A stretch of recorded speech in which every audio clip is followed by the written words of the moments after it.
Say in your mind, say to yourself, I am more than my physical body. Because I am more than physical matter, I can perceive that which is greater than the physical world. I deeply desire to expand, to experience, to know, to understand, to control, to use such greater energies and energy systems as may be beneficial and constructive to me and to those who follow me. I deeply desire the help and cooperation, the assistance, the understanding of those individuals whose wisdom, development, and experience are equal to or greater than my own. I ask their guidance and protection from any influence or any source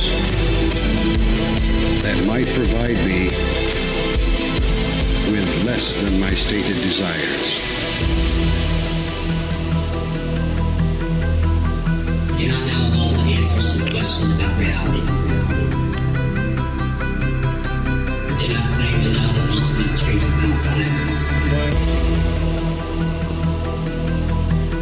I seek that which has been made hidden as a part of a family of explorers of consciousness. I'm the void one.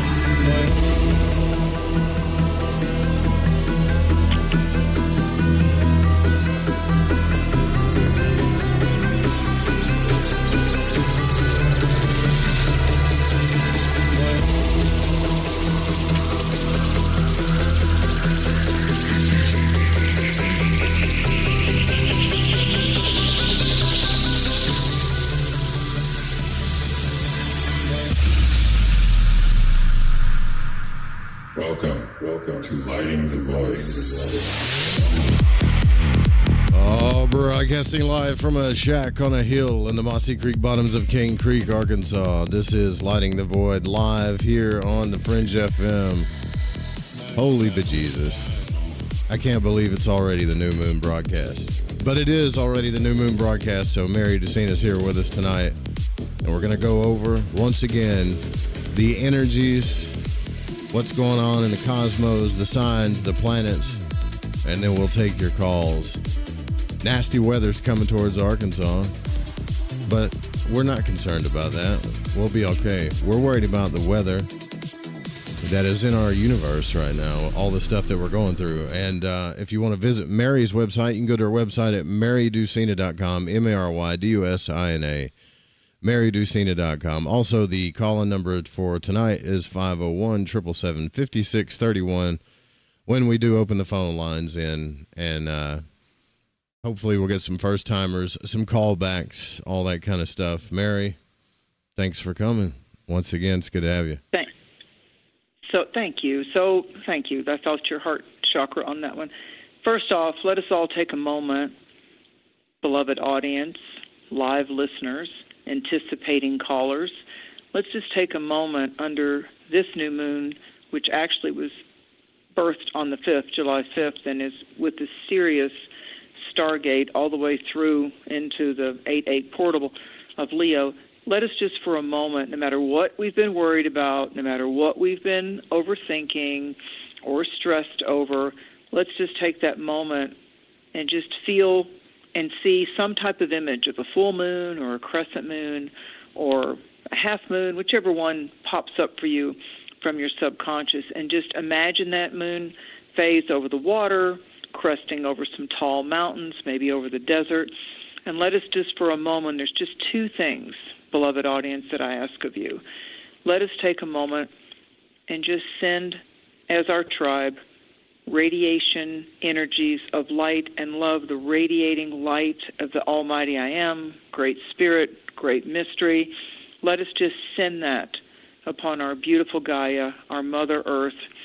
Let us declare with spiritual authority, declare that all that are innocent, all that have been thirsty or hungry or in need of shelter and safety, we, as the Lighting the Void Fringe FM family, join our heart, our third eye, our spirit connected to all that is of the divine sacred source. And no matter what's going on in our individual lives, we're going to now let the beautiful stars fly, the energetic stars that we're sending to all of those people we may never, ever come in contact with in this life walk. But we're going to send it forth to our other earth brothers and sisters. May you never thirst. May you never hunger. Be imbued now with the bounty and the prosperity and the protections of the Almighty I Am, the sacred dance of love's light. May it imbue you. Breathe it. Just breathe it. And as we breathe this, feeling whatever we've loved about gazing at the moon, whether we've had a troubled time and the moon was our companion, or we had romantic moments under the moon, let us just thank the energy of our inward powers. The sun is external, like Leo, and the moon, which rules the sign of Cancer, this is the moon's moon. It's the new moon in the sign of Cancer, the crab, the lobster, the turtle. So let us now, as we breathe in, take in, as we align our 7 main energy centers, our chakras, our centers of feeling and healing and allowing and receiving all that divine source allows. As we allow it to come in, we receive the prosperity that's needed without ever speaking a word. May you be prospered, protected, blessed, fortified, and breathe the harmony of love. And so it is, and so it is, so be it. Aho, amen. So thank you for that. Thank you for indulging me in that. And the second thing that I want to remind you is that this is the power of water. This is, as we start the zodiacal new year at the equinox, Aries is our first zodiacal sign in the order of the great turning of the wheel. Aries is fire. It opens the season. It allows us the aspirations and inspirations of spring every year. Next, we have Taurus, which is the fixed earth sign. So it goes fire. Let us be inspired, fired up from our intuition, from our core, from our heart, one with spirit. Taurus helps us start to make the practical steps to be grounded, to realize how important the present moment is, and to get the supplies, what's needed to prepare. And then we have the third sign, Gemini, which is now the air element, etheric, spiritual prayers, declarations, Reiki, all kinds of healing and singing and chanting and affirming and intending. So we've gone through Gemini. Mars is getting ready to go into Gemini in July, later on in July. And what we're having right now is we've now had the new moon in the 4th sign. So it's the first water sign in the great turning of the wheel. It's the sign of the grandmother moon. So this is honoring our elders. This is the wisdom of yin. This is drawing down the power of the moon. It's magnetic. And it's the element of water. So the element of water, if I could give you one main theme for the cosmic conditions of July of 2024, it's the language of your emotions. And I often, when I want to just do a quick reset in my mind, when I think about the water signs, which are favored right now, Cancer, happy birthday, Scorpio, and Pisces, when we deal with emotions, and the main elements of the signs come at that differently, but for all 12 signs, Cancer is now in the spotlight until we get to the 21st of July at that full moon, when the sun will go into the fire element of Leo. We'll return to the second fire sign. Aries opened the door of the celestial year. Leo fortifies it when we get to the 3rd week of July. So we've gone Aries, fire, Taurus, earth, Gemini, air, ether, spirit, and now Cancer. The language of our emotions, feeling it to heal it. So when we come each year, and there'll be unique things about every year in the celestial alignment of things, but this year, our new moon in Cancer, always still the water sign, is sandwiched between two Capricorn full moons. So the polarity, or the opposite sign to Cancer, the water sign, is Capricorn, the goat. So what we have Cancer is the feminine, the mother, the nurturer, the I have and I will give to those that strike my heart center and my feelings. But in Cancer, Cancer the crab is also kind of cracking the shell of the heart, because the next sign, the fifth sign, is Leo. Leo is the heart chakra. Leo is, I will now externalize and visualize and participate in the grace of my soul and the activities, how I react and how I act. So Leo starts another real action cycle when we get to the third week of July into the third week of August. But for Cancer the crab, we're going to have a blue moon when we come up to the full moon over July 21st and 22nd.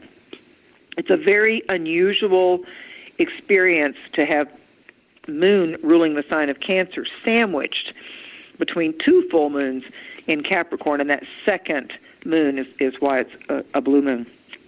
So Capricorn, with Saturn ruling Capricorn, and Saturn just went retrograde, and that's astrological jargon, so let me explain it to you.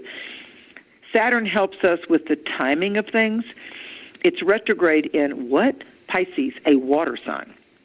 So in this Cancerian season, the fact that Neptune and Saturn are both in Pisces, and there's like the divine clock is going, wait a minute,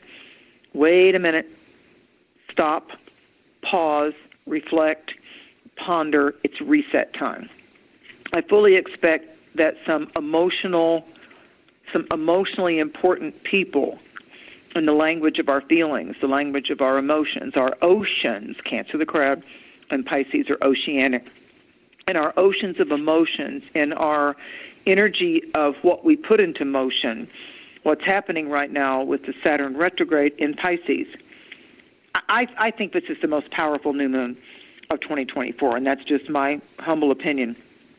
So if we dare and we go within and we sit with ourselves, we sit with our inner voice, we're going to find that there's like a movie, a dream. Cancer is the strongest sign for astral travel, etheric travel, dreaming, journaling those dreams, getting answers from our subconscious in those dreams. It's a very intuitively empowered time. So if we find that there is a tugging, a little bit, if we've had some emotional hiccups with an intimacy, if we've had, a head-to-head, I agree to disagree, that violates my levels of personal respect with a family member, with a work scenario that's going on, or most of the time within our own self, if our head's been arguing with our heart. Cancer helps us put that to rest, but the external manifestation of that can be that the sandwich between two Capricorn full moons, it's time for us to stop complaining and whining. And if you're in a situation, if you're in a situation that is not fulfilling your emotional needs, now that does not mean their status position, their monetary bank accounts, their assets. If you're in a situation that you feel like there's too much role-playing or game-playing or questions and exclamation points floating up in the air in your aura, like, who is this person I'm involved with? It's like, especially when you get out of the honeymoon phase of an intimacy. But this cycle is going to give you that long-range awareness. We've got Pluto retrograde at the Antarctic 29th degree of Capricorn. So we've got this ability. The next full moon will be at 29 degrees of Capricorn over that 21st and 22nd of July, joined with the Lord of the underworld. What's underneath the ground? What's at the foundational level? What is happening you've got to listen to that gut instinct. Your intuitive guidance right now is so powerful. It's so relevant. It's so palatable that one of the two rituals you can do right now meditative rituals is because the sign of Cancer puts new reinforcements into our ability to remember our dreams, to receive answers in our dreams, more than the runes or tea leaves or the stars or just oracle messages or cards. This is the time where our beautiful moon, we're on Mother Earth and Grandmother Moon, as she's beginning to go from the new moon phase on July 5th, 2024, all the way in to the next quarter moon, which will be when the moon goes into Libra, and then it'll jump in to the sign of Capricorn at the full moon. And so what's happening is over these next 2 weeks, if you work with the celestial forecast, if you work with the themes and the cosmic conditions, this is about the language of your emotions. So maybe you've been giving yourself some harsh lectures. Maybe your private, silent self-talk. Maybe you've been blaming or shaming yourself a little too fiercely. Maybe you could go easier on yourself, and when it comes to setting intentions, if you want to do affirmations, start with loving you. So when you take that herbal oil infused or Dr. Teal's Epsom salts, when you take, when you shower or when you take a bath or if you've got your feet in the water at the river, the lake, the ocean, if it's raining softly outside your window, instead of just the harsh type of storms that are just magical weather symbols of when we have our storms in life, high tides, low tides. There's a couple of volcanoes that are trying to erupt over in Italy. One of them's Mount Etna, I think the other one's Stromboli. So there's some, it's like there's lava at the base of the volcano always, and then it erupts. There's depth to the oceans. There's swimmers in our lakes and our streams and our rivers. And there's like the intensity of when they let the water out at the dam, if you're not living at the beach and you have like a TVA dam authority type of a thing, Tennessee Valley Authority, the dams that are all over the Appalachian Mountains. There's a force right now, and the water wants to speak to you. So whether you're playing in water, whether you take kids or grandkids to a little water slide, water world type of a thing, bring your focus to, am I drinking enough water? Very important to hydrate right now while we're in a water sign. Am I drinking more sodas than I am water? Am I juicing? Am I having watermelon? That's a wonderful thing to have. It hydrates you in an incredible way. And so the colors right now are teals and aquas and silver and turquoise. Think about the colors of the ocean. Think about the silvery white light of the moon. And it's about, are you flowing? So with it sandwiched between these two Capricorn moons, if you're wondering when the first one was, it was the third week of June on the 21st. The second one, the blue moon, will be just 1 month later on July 21st. So these are both feminine, yin, magnetic signs, Cancer and Capricorn. So I guess a simple way I could suggest you to do your journal work for the next 2 weeks is what I'm putting my attention onto and into and how I am in the inner verse of my own being, my thoughts, my mind, my feelings. How am I doing with that? And maybe this is where I need to whisper my intentions and quietly write down that which I would like to manifest. Just draw a magnet or go get a little dollar store magnet and put it in front of you as like a energetic talisman. And look at the magnet and turn the 2 points of that, like the magnets that are kind of like silver and red, they kind of like make like a U. Put the magnet, any magnet actually, in front of you and let that be your visual meditative focus, your open-eyed meditation for the next 2 weeks of, as I look at this magnet, I become very cognizant, very aware, much more focused on what I want to draw to me. So this Cancerian new moon is saying, hi, I'm the moon's moon. I am the new moon of the year that initiates the overall energies of Cancer, and that's to be aware and responsible for our own emotions. And it's the inner wisdom if what? We listen. It can show us how we're aligned with our habits. It can show us our actions and reactions, our routines. That's the Capricorn part of it. Cancer likes to feel emotionally safe, soft moments. They seek security in their intimate, significant others, their family line, the family people that they feel they can let their hair down with, their They're friends. There's friends. There's that tribal brother and sister, or that alternate maternal figure that's one of your preferences psychologically, or the father figure you admire, even if that wasn't your childhood theater story. So Cancer, this new moon turns off the headlights and the street lights and the moon itself, so that your guiding light source within can draw you for a deeper confirmation, conversation, collusion. It's like drawing down the power of the moon. So this month, I want to say it all starts on the inside. And so this Capricorn bookend of full moons is going to give us a specific skill set, stronger discernment spiritually, great gut instincts in these times between them to see what emotions need more attention. Some of our emotions need more attention. Some of us need to be doing more self-care and less bitching and putting our nose to the grindstone type of a thing. So it feels very strong to me that if we will but allow ourselves to go within, and rest will be more important. You may find that you just seem like you're better if you've got earlier rest, longer rest, solitary time.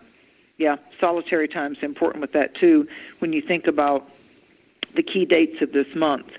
So Venus, our love goddess, is going to enter Leo on July 11th, and that's interestingly going to be one of the most positive, powerful days for you to meet with that person that you would like to inspire, or that you aspire to be hired by them, or your first date with them, or a special evening with them. The July 11th, 12th is very favorable for that.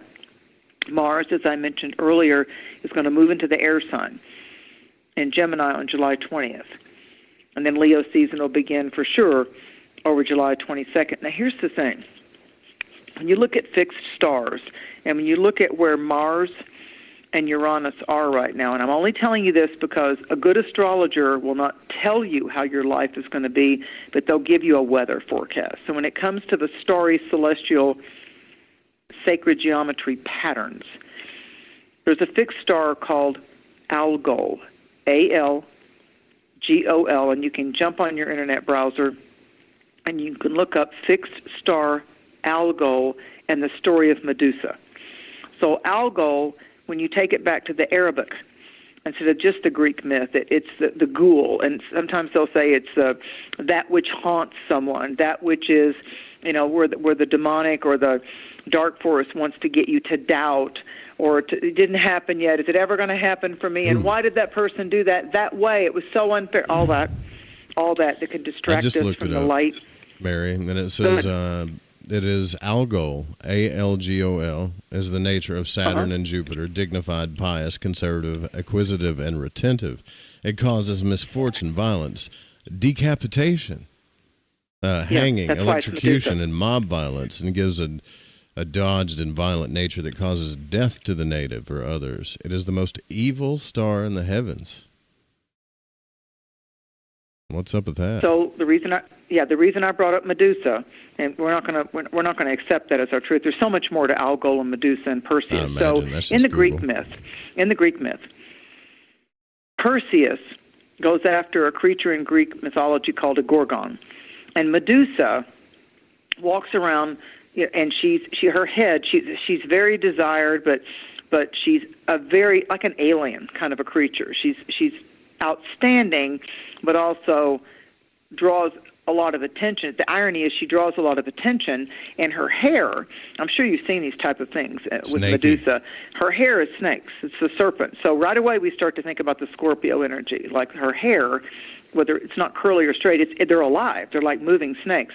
And her fierce eyesight and her gaze is what's part of her magical power. And she can turn you to stone. So it's like that, it's similar to when Lot was told when he was leaving Sodom and Gomorrah, don't look back. And Lot's wife looked back and turned to a pillar of salt. Well, Medusa had that kind of laser energy that would come out of her eyes, and if you looked at her and she gazed at you, like the warriors knew they had to have a shield. They had to reflect her image back to her. They could not look directly upon her if they were going to defeat her. So Perseus knew this. Perseus cut off her head. But her eyes and that all that power in the upper chakras and her snakes in her head, when you often look it up on YouTube or when you read about it, the Greek myth of Medusa and Perseus. Well, Athena later on takes that symbol of Medusa and puts it on her war shield. But so Perseus carries it around in a bag in the Greek myth because he has conquered a Gorgon. He has conquered the demon star. He's conquered it. And so whenever he wants to go up against his warriors, he just pulls her head up by one of those snakes out of that bag he's carrying it in, that burlap bag or whatever, and he just lets his enemy, she opens up her eyes and turns his enemy into stone. There doesn't even have to be a fight. So the sword of Perseus decapitating Medusa is like when you look at the fixed stars and you look at the mythology, rather than getting into the gore of it, Gorgon, what you look at is you're like, don't lose your head. Don't be so caught up in worry. Don't be so caught up in just your thinking, over-analyzing, well, what about this? And what about that? And then if that happens, then, oh, my God, I just got an unexpected expense. Oh, what will I do next? So we're like, if you get an unexpected expense in a day, that's not necessarily going to help you by worrying about it all night. You have to come up with creative ideas, and they'll come. But when I did that with you today. I messaged you. I said, Mary, I don't know how I'm going to get this other phone line up, but I think I'll try and figure something out. And it just happened. Because if you panic, it makes it worse. Yeah. My little country mamaw that Joe and I love our mamaws used to say, fear is the opposite of faith. Yeah. And her little Appalachian Smoky Mountain way was, one day there was a knock at the door. When the door opened, faith opened the door, fear was no longer there. Fear was on the opposite side of the door. So there was a knock on the door, and it was fear knocking on the door. Faith answered the door. There was no more fear. So faith is that supernatural, that dynamic, I'm one with the Almighty I Am, Great Spirit, Great Mystery, Holy Ghost. I'm one with the divine. It's my inception. It's my initiation. Whatever you want to believe in the supreme or the divine forces are, that ignited your spirit self and your soul into an earth temple right now. If you're hearing me, if we're looking at this, we're all earth citizens. There's a whole bunch of questions and mysteries and answers, and then you change. After a while going, oh, never looked at it like that. So we're constantly evolving.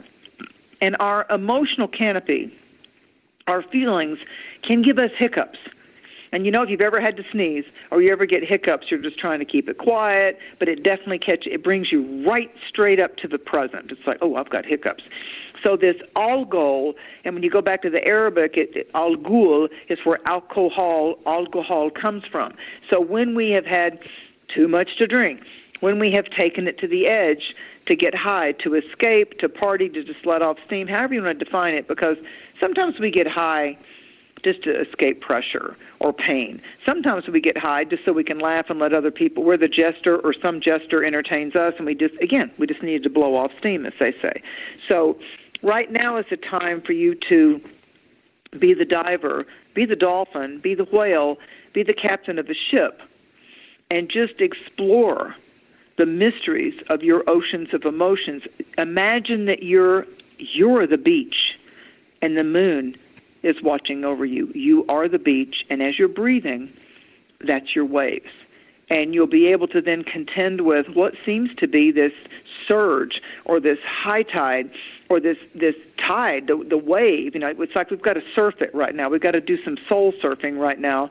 And so however you connect, first and foremost, instead of just worrying or overthinking it, however you connect with, wait a minute, this is a puzzle, I don't have the answers, I've just got a fragment of what the issue might be that's going to come into my attention in this day on my earth walk. Great mystery, great spirit, I give it to you. I give it to the risen Christ. I give it to the Holy Ghost. Thank you, Almighty I Am. Take this from me, and I will follow your lead. You are the captain of my oceans of emotions, and I thank you that I don't get in my own way.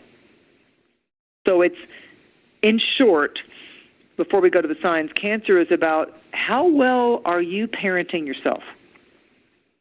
How kind are you to, how is your inner father or your inner mother as you, not your dad or your mom, but you? How are you as a daddy? How are you as a mommy to your own inner child right now to boost and encourage and to show kindness, even if that's in meditation or in your thoughts and certainly in your prayers? Give thanks. Give thanks for the elder wisdom that you're able to draw down the power of the moon, draw down as a magnet. I accept, in the Bible they'll talk about, a lot of preachers will talk about generational curses. Well, there's also equally and then more generational blessings. When someone has broken a generational curse, then there are vast generational blessings that you and I bring to anybody else's kids or older people we encounter, to animals, or the stranger that catches a nice heart tug with us or a soul sparkle. So right now, it's about we're water diviners. We've got that stick. We've got that ability to be a water witch and go around and find where the water is and where the water is and what the state of the water is, even in your dreams or your oracle cards, or you're with your physical eyes, you're looking at some type of body of water. That's how your emotions are right now. So if you're hearing frogs chirp at the edge of a lake, if you're watching the dragonflies, if you're watching the great blue heron, if you're watching the hawks or whatever's coming over water, pay attention. Your animal totems, your symbols over the next 2 weeks somehow could be either a water-based creature, some special type of fish or aquatic creature, or it also could be that it's going to show up in your dreams what your new symbol is. You'll always find dragonflies around water. Anytime I'm watering even the sunflowers or the plants, the dragonflies come, and they want to get into the water. The butterflies will land on where the water's landed on the grass. The dragonflies will dance with you. The damsel and the dragonflies will dance. They come to water. So although that's an air creature, dragonflies and damselflies are one of the insects of Cancer the crab, just like Gemini gets the butterfly and the songbirds. So Cancer the crab is the turtle, it's the crab, it's the lobster, it's the hard shell that we all have. We all have that sign in our chart somewhere. It's where we have a hard, protective outer shell, so we can protect the ooey, gooey, delicious, tasty part that's inside of us, our soft parts, our soft moments, the way we kiss, the way we look, the way we are defensive, or we finally put down our defensive walls and be vulnerable with someone for better or worse, just like the marital vows. Do you promise to obey to love for better or for worse? Okay, so right now it's for better or worse. And we intellectually want to be somewhat protective of our vulnerability and put on our emotional shields, but Cancer the crab's saying, well, it's your best teacher right now, your feelings and your emotions. So it's not always a bad idea, though, right? To protect your inner child from something.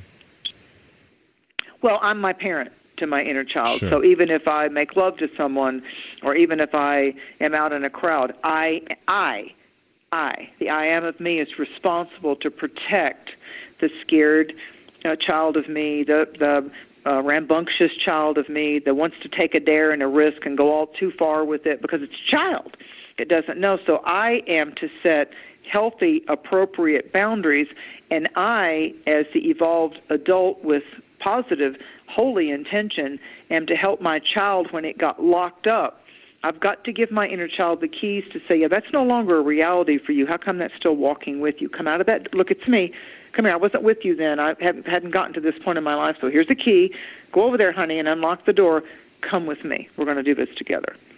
And just those kind of quick, less than a minute, visuals of the adult you is given the key to your inner child, and you see the inner you, the little boy, the little girl of you. You see you unlocking a door with whatever ornate key you want, even if it's a fob. It's like you open up your car with a beep, beep kind of a thing. I like keys. I like the talisman of a key. You watch the inner child. Go ahead, you can do it, honey.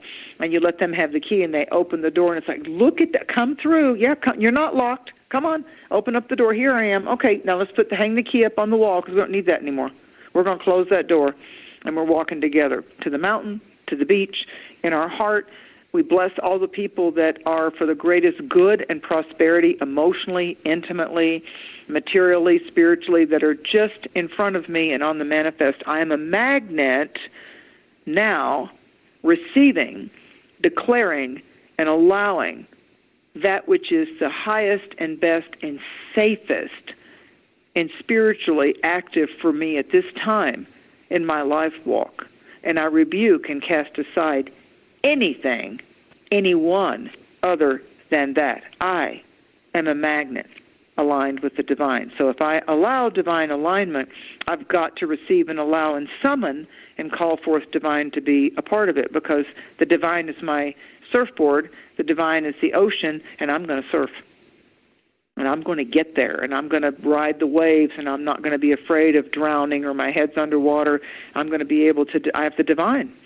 As above and here as below, I'm surfing the waters, and I'm going to get away from any undercurrents or riptides or tropical storms. I'm going to be able to surf in the light. So it might be a good symbology for you to be a mermaid or see yourself as a seagull or a kiwi, or hearing laughter at the beach, or the full moon over the water if you want as you come to the full moon this month. But just take yourself to the beach and let the moonlight, everything that you still love and you always felt you were comforted by the moon. What about a surfer that light ripping be through the activated waves? right now. And Mary, Say it again. What about a surfer that just cuts through the waves like a pro? Absolutely. That's what I mean. It's our skills. That's our discernment. That's our discernment. Now, I grew up with surfers. For the time that I went to high school in Florida, I was on the east coast of Florida, and all my high school friends, all the guys were surfers. And so I marveled as an external meditation how some of them just fished to water, just got up, did it, fell, got up, and they always looked for the curl of the wave, like it was like a tunnel.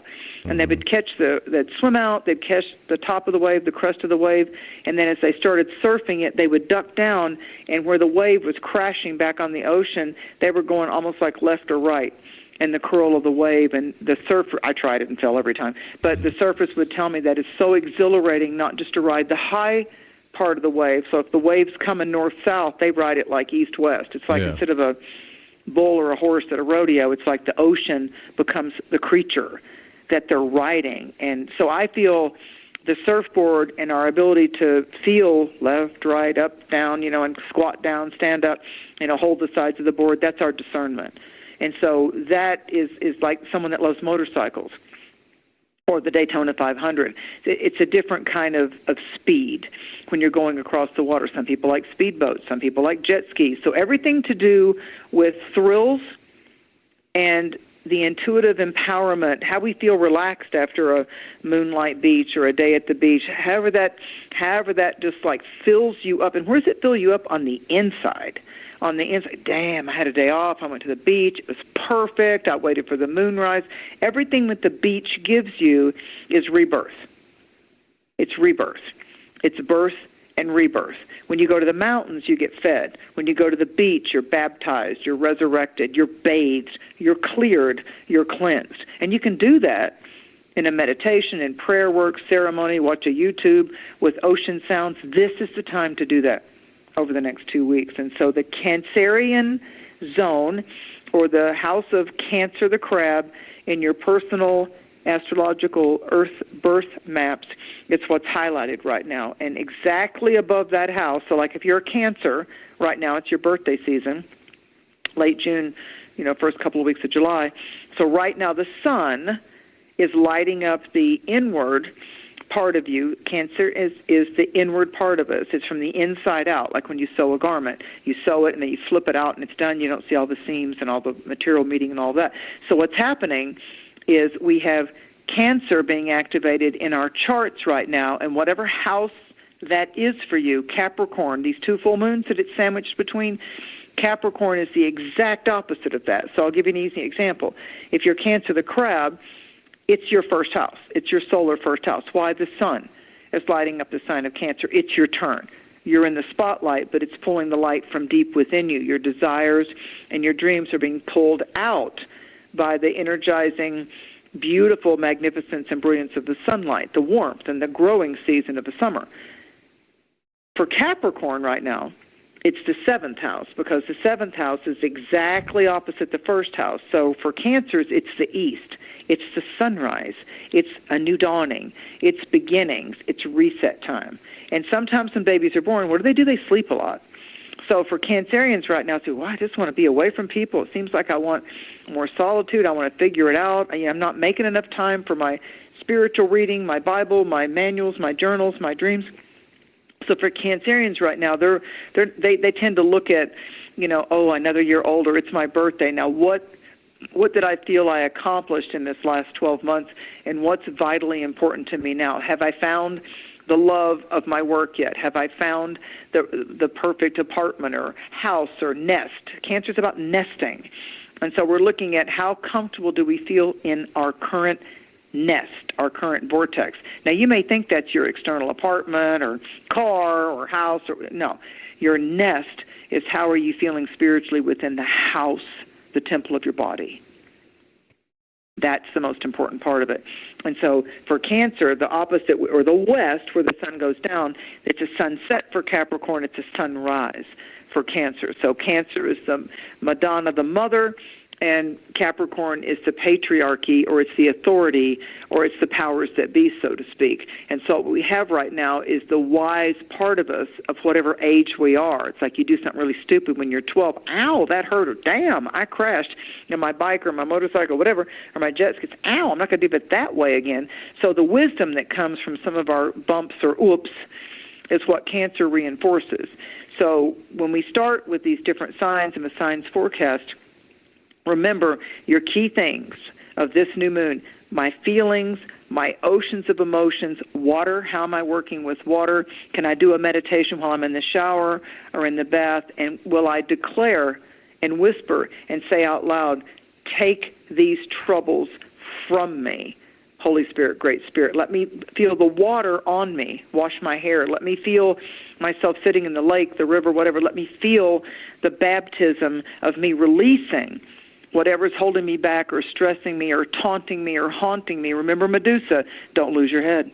Don't lose your head. Stop giving people free rent in your head. It's all about what's going on with how you're locking your doors of opportunity and belief and faith, and how you can have keys that come to you by this next full moon. That's the main theme of it. That's the main theme of it. The trust of what's going on. So let me talk to you about this week real quick. Now I'll quickly give you some insights on the signs. So today, Moon Day, as we begin this week, it's like a implosion. There's inspiration, there's innovative problem-solving energy that'll come up over Tuesday and Wednesday. Our emotional intelligence. So people hear the word intelligence and they think it's their school study and their degrees and their philosophical acumens and wordplay and their position is, no. Emotional intelligence is that gut instinct, that intuition, in-tuition. I'm in school, intuition with my soul and my higher self. So this is the strongest time of the year for that. And so we're going to find that there seems to be a theater, a place where the focus seems to try to firmly come in about romance, adventure, home and family life. How might I expand my horizons with that? So like, for example, July 11th might be one of the best date nights, or you meet someone that absolutely fascinates you because of the entrance of the dance of Venus going into Leo. Venus is now going to be blessed by the power of the sun, and we all know how powerful the sun is while we live on Earth.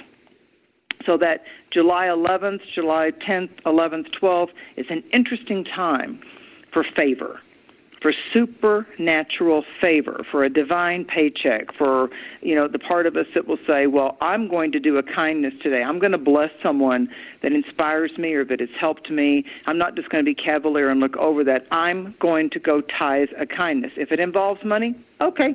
If it doesn't involve actual coin or bills or check or Visa, okay. But determine that by July 10th, you are going to be in the infectious energy of kindness and grace and generosity and encouragement as Venus goes into Leo, the royal lion. Because as we do that, we're activating this Sirius portal. Sirius is a powerful star. So we talked about Algol, and that's just where Mars and Uranus are aligning on July 15th. So the only reason I brought up Medusa and Joe looked up the demon star and how we're to rebuke the darkness or temptation, especially on July 14th and 15th, because that's when Uranus and Taurus Mars and Taurus, that Algol gets activated at 26 degrees. It's going to be a square off with that. And I think maybe even the moon's in Scorpio, and there's something else. The Venus is in Leo, and there's a lot of energy that's trying to be projected out. So make sure you only catch in your fish net that you know, the type of fish that you want to catch. Make sure what you're fishing for is something you want to catch. It's a better way to say it. And do not, quote, lose your head and get involved in somebody's need to vent or to insult or to be sarcastic, you know, to be anything other than graceful and quiet and just moving in the protective shields of your power. So that's when you have the nice shell around you, the auric egg, and you are shielded. All of your vulnerabilities are shielded, and all of your spiritual strengths are radiating out from you in a display of the divine light. So when we get to the weekend, when we start that 14th and 15th, Venus in Cancer, before she goes into Leo, she's going to be entrine to Neptune in Pisces at the ending part of this week, from July 8th to the 14th. So this is the road to true love. This is the great inspiration. So it's favorable for Pisces and Cancer and Scorpio. So you don't want to get into petty arguments. You don't want it, because that just leads to what? Hurting your feelings, or someone else getting their feelings hurt, even if they were projecting and gaslighting you. So put off trying to bully, push your ideas or your way, or controlling any friends or family members as you get to the 14th.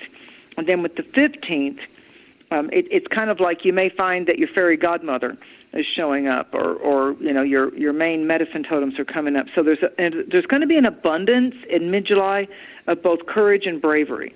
We're going to be allowed to really see clearer how to shake off stagnant or any constricting situations or worn out routines or beliefs. And what's going to bless us is Venus slides into the fire sign of Leo, because Leo is magnificent. It's the lion.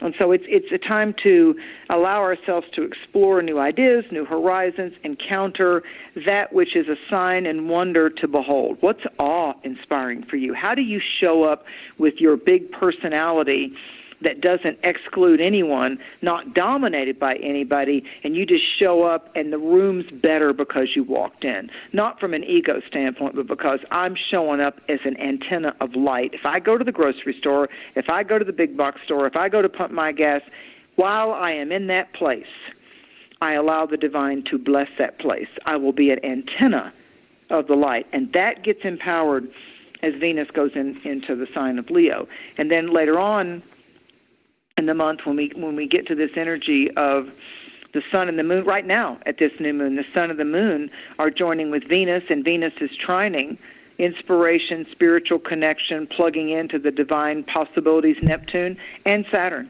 in Pisces. So the elder wisdoms, fulfillments, soft moments, Sirius dog star, it's a portal of wellness. So we're not going to, I'm warning you ahead of the 15th, the night of the 14th, 15th, maybe morning of the 16th, if there starts to be an intensity, a push, chaotic energy, it could be revolutionary in the news type of a thing. It could be, you know, that there's very important truths that are coming up. I mean, look at the world and political scene if you want to. Frankly, it bores me, and I'm tired of all That's been coming out across the board, I mean, I've been seeing that truth thing. I don't know if it was back when we did the show about the Aquarian energy, but I've been seeing like deep truths, hidden truths coming out on all levels of life, not just personal, but culturally. Where other astrologers, when other astrologers might look at just the squares that are going on with the moon in Scorpio and Mars and Uranus at the Algol, the Medusa demon, you know, Al-Ghul, what's haunting you? Where's the ghoul? Where's the ghost? Squaring off, you know, with the Pluto at you know, in that dance, you know, Venus in early Leo, Mercury in early Leo, and Pluto in Aquarius. So if you see, there's going to be revolutionary exposés. You know, those that have been trying to hide in the darkness, no, that's not going to work. Yeah, that's not going to work, because Pluto's like, yeah, gotcha, busted.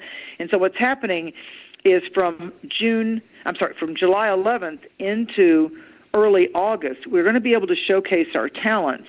It's like the auras start to have an infusion of golds and purples and the violet flame. And then by the time Mars gets into Gemini, right at the crest of that second Capricorn moon over July 20th, there's going to be, and now I will tell you that Mars in Gemini is going to, come up against that Pisces, Saturn, and Neptune in retrograde on into the early part of August, but there's new avenues of choice. So I'm just going to tell you, don't scatter your resources. Don't let people dominate your time that are wasting your time, not setting up a judgment, just stating the facts, just the facts.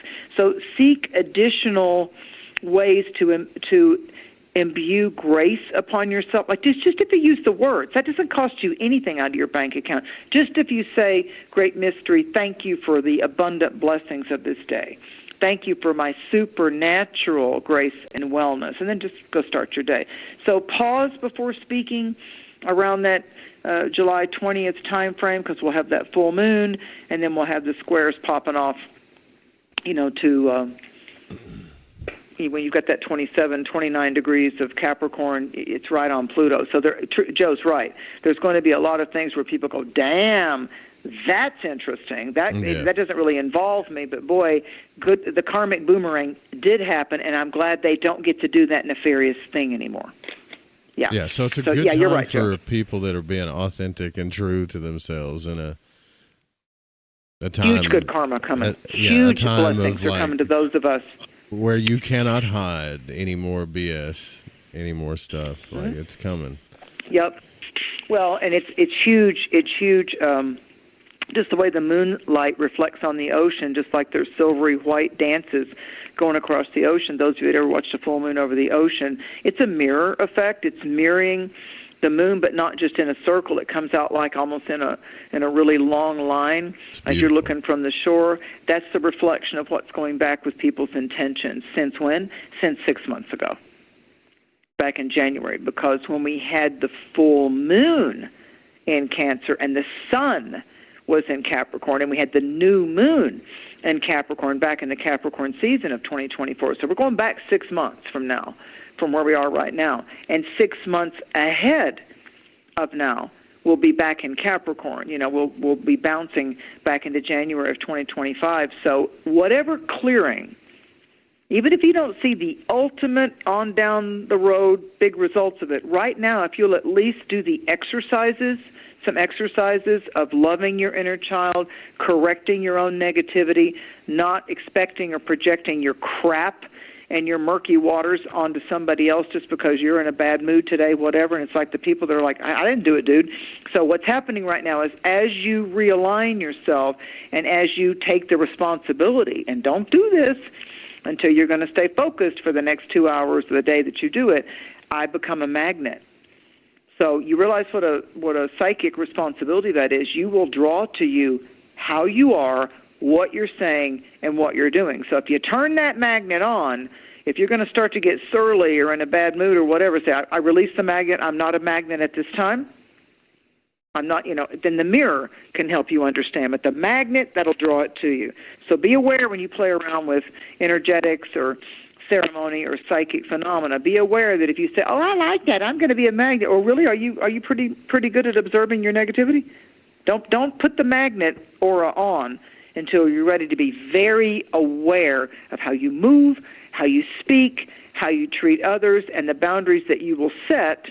Because as a magnet, it's time for people to understand that is respectful and interesting and attractive to me, and that you will not push, bully, or do that to me again.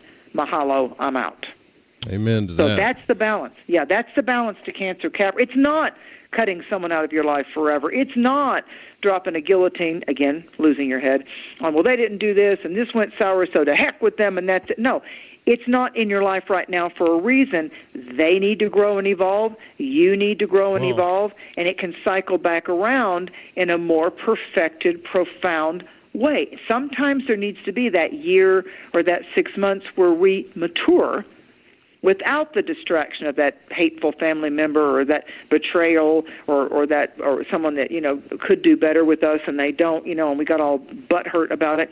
So what we do right now is this is that cycle of we're giving the baby a bath. We're going to keep its head above water. We're going to make sure it has the nice natural powders, and we're going to make sure it's safe when it sleeps. It's time for us to check in with our baby. the infant us, the vulnerable us, the 5, 6-year-old, the preteen. It's time for us to look back at our younger selves and see what moments come up in prayer or ceremony to where we go, thank you for showing up again. And in this instant, I release you to love's light. In this instant, all the holy graces are upon you, and you are not a haunt or a problem or a locked door for me anymore. That's the kind of work to do right now. That's what you do as a mystic. That's what you do when you go to Reiki or you go to healing First Nations people's ceremonies. Every fire ceremony that I ever did, that I ever was the facilitator of, there's a moment before the fire, before people circle around the fire, but I say very secretly, very privately, take a pencil, take a pen, and write on a piece of notebook paper. Grab something, a paper towel, something, and write down first all the things that you want help with, or you need the Holy Spirit or all Great Spirit to come in Great Mystery to help you with. Write down the things that you right now need to see shift for the better. Just write it down. Don't judge yourself. Just write it down. For some people, it might be that the vet bill isn't too high, or they don't have a toothache, or they, whatever. They got to get something for their motorcycle or their car, or their air conditioning went out, that kind of a thing. Then that is what you're going to burn. That you're going to take outside or put it in the water or burn it. We're at the top of the hour you here, write Mary. down, do you want to do the signs when we come back? Yes. About that. You guys are going to stay with us, and Mary's going to finish that final thought, too, and then we'll do the signs when we come back. And then after that, we will open up the phone lines, and you will get through. Just keep saying that. I will get through. We'll be right back. It is my turn. Right.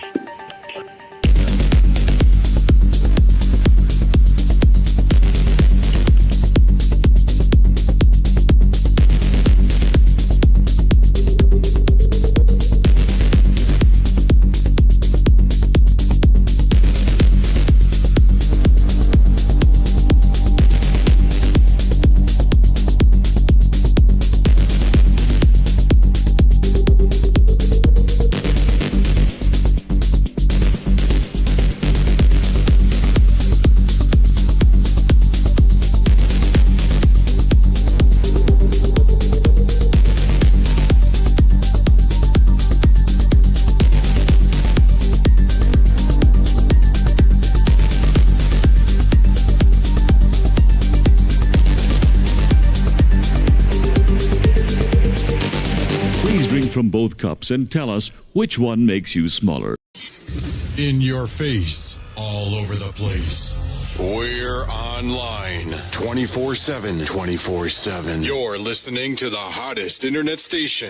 Have you ever wondered, what do the stars say for me? Or, will the next month or the next year be more favorable? How about, are our two signs compatible? Each month, at the new moon, you can ask these questions live with me, your astrologer psychic, Mary Dusina, along with host of Lighting the Void, Joe Root. Join us at the new moon for Cosmic Conditions. We look forward to working with your energy. Every new moon at 7 p.m. Pacific, 10 p.m. Eastern, right here on Fringe FM. So, you love talk radio? Then you'll love TalkStreamLive.com. TalkStream Live is always on, 24/7 with the best streaming talk shows. Find your favorite talkers and discover some new ones. It's free, readily available online or on mobile with any smartphone or tablet. Finding your favorite talk shows all in one place has gotten a whole lot easier. Just go to TalkStreamLive.com. Be sure to download the free apps from Google Play or the iTunes App Store. This is Malorcas45, fan of the Fridge FM, challenging everyone to open their mind's eye. Listen to Lighting the Void with Joe Roop to gain precision for your third eye vision.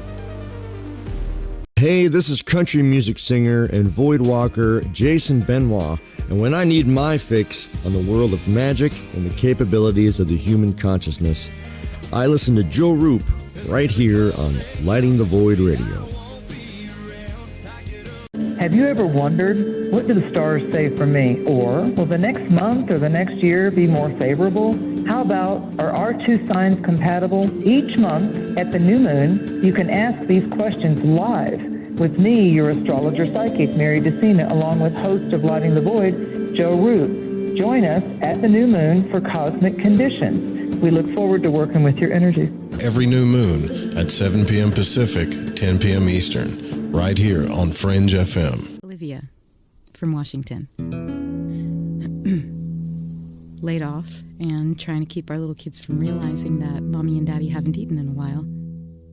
Roger from California. I'm grateful we could afford our son's surgery. I'm nervous that now we can't really afford food. Daniel from California. Choosing whether to pay the rent or pay to fix the car to get to work doesn't leave us with much at all. Now we can't even pay for meals. Donna from Louisiana. The storm just hit, and we went from donating to the food bank to needing it. Keisha from South Carolina. I've been skipping meals so my 2 kids can eat, but filling up on water doesn't really work. Hunger is a story we can end. End it at feedingamerica.org. Brought to you by Feeding America and the Ad Council. Hey, Dad, how do airplanes fly? What's in this box? Is this tree good for climbing? How are babies made?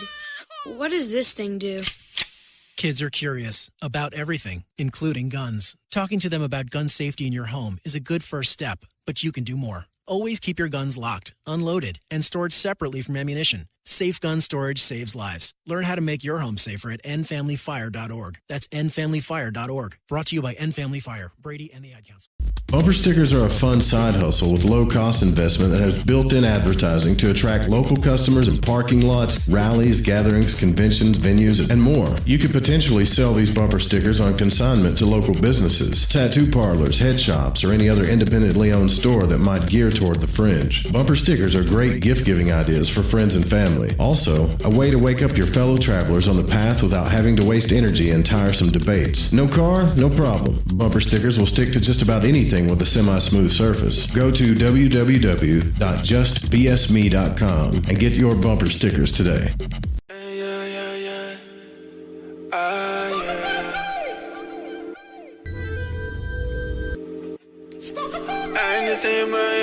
Broadcasting from Forest Tower Studios, all the way from the Deep South. Now, here is your host, Shining like receipts of pomegranates in my hands. It's just us that's on this beach and all this sand, all of this water. I know, but damn, I know we ain't supposed to touch it. We only live once, man. Said, give it to me, give it to me, give it to me. Then said, take it, take it, take it. All right, we're back with Cosmic Conditions. Mary Dusina is our main guest. Every new moon, you know, it never fails that every new moon, people hit me up at, when's Mary's show going to be on? Did I miss it? Did I miss it? Did I miss it? When's Mary's show going to be on? If it's very sweet, but if you haven't seen it yet live, it's not something that we miss unless it's a catastrophic emergency. So if it's not been posted yet, then just wait. It will be there that following Monday. I tried to land it. It was kind of hard this past week because we had the 4th and all this stuff. But anyways, you guys want to go to Mary's site and get a reading, you can go to marydusina.com, MARYDUSINA.com. And she's going to go through the signs, and then we're going to open up the phones. But I just want to say something to your analogy with the emotions, Mary, which was really cool. So, like, I got this friend, right, that, got into let's just say he got into an argument with his father, and his father's one of those people who, it's not the kind of person that says, ever admits that they're wrong about anything, right? And when you get into a place like that and you're an empathetic person, it can become a very emotionally toiling atmosphere, right? So I said, well, do this. I said, how about this? Because most people think they're right anyways. So empathize with that. I said, but secondly, like, play this game with him, because he was talking about how much he was feeling unloved and disrespected. And I said, well, love and respect are mutual. They go together. They're not separate, right? So play this game with him and say, look, I'll play a game with you just to prove, and, kind of ride the wave and use their ego against them, just to prove that I may be right and you may be wrong. How about we play this game? We're both going to talk to each other with love and respect and treat each other this way. And I guarantee you, I'll be the first one. I guarantee you that I won't be the first one that loses. You will. Now, Creative.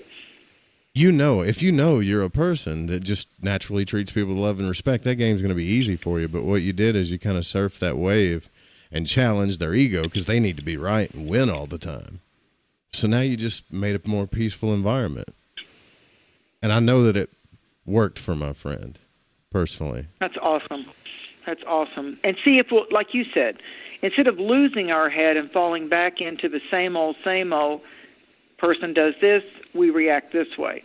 Person wants to incite our anger and trigger us, and we give them what they want after we're gaslit, or we run into that attention-seeking. I'm always right. You don't matter. I'm always right. Just respect me. When we stand up for ourselves, we're also honoring and protecting our inner child. It's just like we're standing in front of our inner child going, look, I love you. And let me tell you what I want. I want a win-win. The way we've been doing it isn't a win-win. No need to go into details. It's not a win-win. I'm happy with putting 100% in and you putting 100% in instead of the 50-50 deal. I'm 100% committed to let's do this psychological agreement, this spiritual harmony of let's respect each other and let's not attack each other and let's not get verbally inflamed and our egos erect. And so when you give someone a different way to mentally and psychologically come at something, especially like you said, with a friend's father, his main foundation, Capricorn, is that he needs to be right all the time, to be proved right and to be respected as being right. You know, like the old respect my authority. So what happens with it is then you open up a window for them to see a different view. And because they can start to go, whoop, I don't want to be the first one to break that agreement. You know, they can start to look at something from a different viewpoint that, ironically, they may never have had before that point. And it isn't about you or your friend needing to be right to take on that role. Instead of needing to be right or wanting to be right, or you feel validated when someone says, you're right, okay, you were right, going to make fun of me now, feel better now, you were right, no. How about if we all strive to get it right? Yeah, there you go. Yeah, that would be better. So, we ready to do the signs? That's really good. Thank you for sharing. And it's in tune with the Cancer Capricorn thing. The son had to confront the father. The child confronted the patriarch. You know, and it wasn't like to mow them over or disrespect them. It was like I think I would call it an appeal. I have an appeal for harmony. So well, that's my friend good. doesn't like bullies, so anytime he feels bullied, whether it's emotionally, psychologically, physically, whatever, let's just say my friend used to pop off. And I said, well, that's going to make it worse. All you got to do is do this, kind of wave thing you're talking about, right? Mm-hmm. Just kind of send the energy back. That's it. Let your soul surf above your emotions, your oceans of emotions. That's the visual. You are the expert surfer that's being able to surf above your emotions. So that's how you have the divine alignment. Because you got to be in alignment and you got to be in balance, kind of like Libra. You got to be in balance to surf, because it's a board or a body surfing, or like a skin board. But it's a board. It's an instrument, a sports instrument going across the unpredictability of water. And the unpredictability of water is the highs and lows of our feelings and our emotions. And sometimes we surprise ourselves at how we feel about something, or we feel some kind of way about somebody, even if it's an attraction or a repulsion. It's just like, whoa, didn't see that one coming.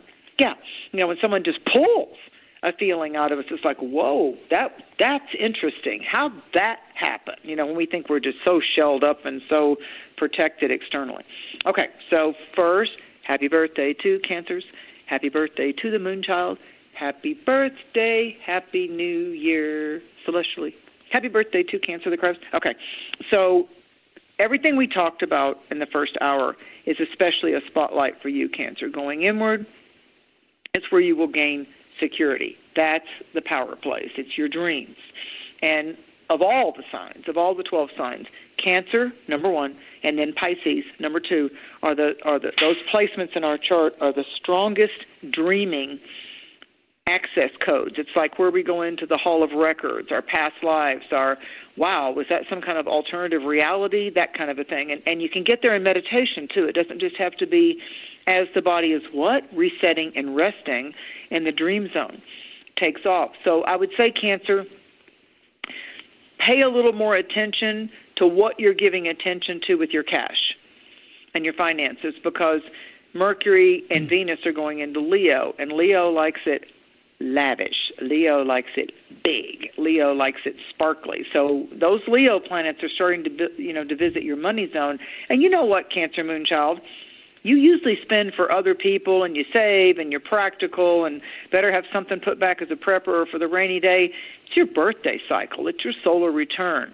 So don't look at what you did or didn't get. Go out and get yourself. What did I say there, Joe, about the parent nurturing the inner child? Go give your inner child the cheesecake or the ice cream or the smash burger, or just going to have some French fries. Please make them as healthy as possible. Or you just want to go to the store and do whatever you want to do that your inner child likes to do.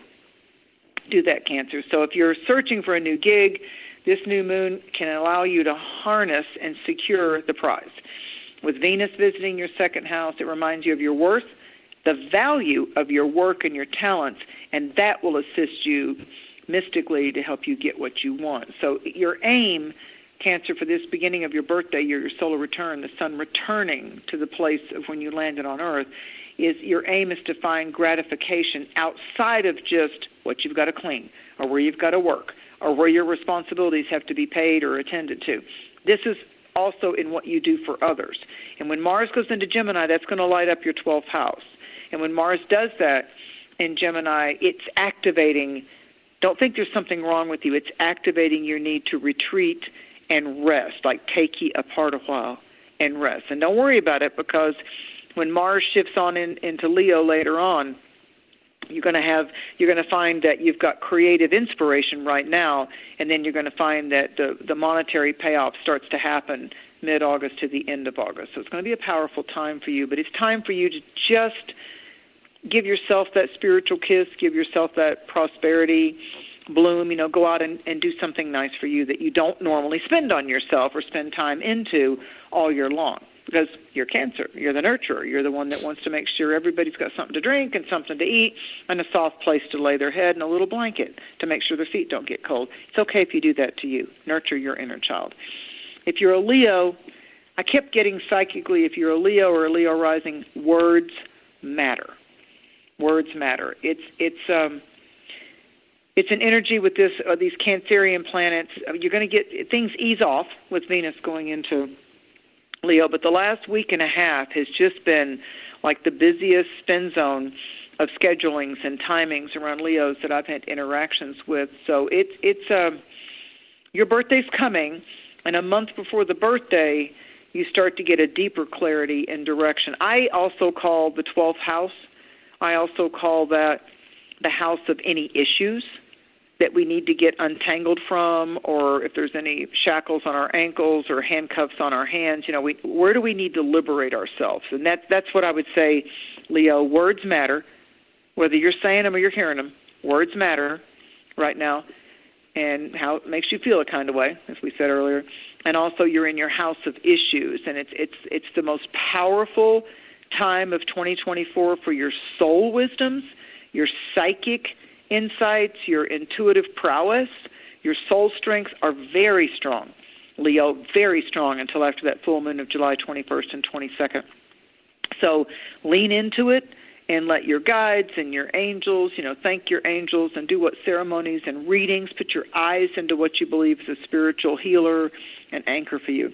If you're a Virgo, it's your 11th house, this Cancerian new moon, so the next 2 to 3 weeks is about you discerning friendships, your social circle, your people that are on the same dream team as you, people that are leaning in a favorable, compatible way to what you want to process and chase after and be a part of. So if you've been, like if you were a professional bowler, or you were taking a certain dance class, or you were volunteering at a shelter or volunteering at a veterinarian's office or something, all that's going to shift. Even if you've done it for 10 years, or I've always do that this month, blah, blah, blah, it's going to shift.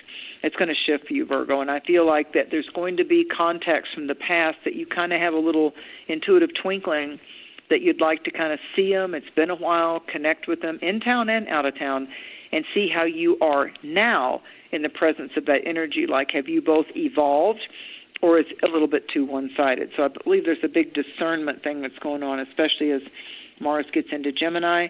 You're going to find that you're going to have to deal with professional affairs, professional people, CEOs, owners, authoritarian rules and things like that, courts, judges, lawyers, settlements, contracts. That's going to come up in the last part of July going into August for you, Virgo. If you're Libra, it's 10th house. So there's a lot of volume and a lot of resonance that has to do with how you're aiming your arrow at the target that you want to get the bullseye with. So there's a lot of added excitement, and it's like you're on a mission. You're looking for the mission statement to expand your network professionally, your social circles, chase your dreams. I mean, some of you may just say, you know what, I'm going to go to France, or I'm going to go to Canada, or I'm going to go to the Bahamas or Mexico. It's like Libras are going to be pretty spontaneous in wanting to interact with the dynamic, enthusiastic, positive type of people, and this new moon is instigating that. Venus in Leo isn't bad for you either, Libra, because I call it the L team. You know, Leo and Libra, when we start to get planets dancing from Leo to Libra, the spice goes back into romance, and you got your game on, and your hair looks good, and the self-tanner worked, and it didn't stink, and you're not orange, and it's just like, yeah, I am gliding smooth. Well, that's kind of the bronzing process, huh? Is that what you're talking about? Yeah, it is, the bronzing and the glow. The glow, he's got the glow on. He's got the glow on. So there's a impetus, there's an urge to travel, even around your town and even out of town. It's going to hit harder this month when Mars starts to journey through Gemini. So it's like a summer workshop, catch up on your summer reading. When the full moon comes in the third week of July, some kind of matter, some kind of thing might come up concerning your domestic or your family tribe, but you'll probably need to exercise your boundaries and prioritize your well-being. It's 9th house for Scorpio. So Libra, where you've got the light at the top of your chart, it's about you really letting everyone know where you stand and what you stand for. Scorpio, it's 9th house because Cancer is compatible with the other water sign of Scorpio. So I will absolutely say Scorpio, short and to the point, outdoor therapy. Soak your feet. Allow, go get an ionic foot massage, go, instead of like the needles of acupuncture, water therapy of any kind, even in your meditation, see yourself floating on your back on the lake and the ocean, and park your car by a water scene and have your little quick snack that you're having, because it's ideal for improving from the inside out. So it's kind of like the Leo planets are putting you in the driver's seat of your life, so grab the wheel and go.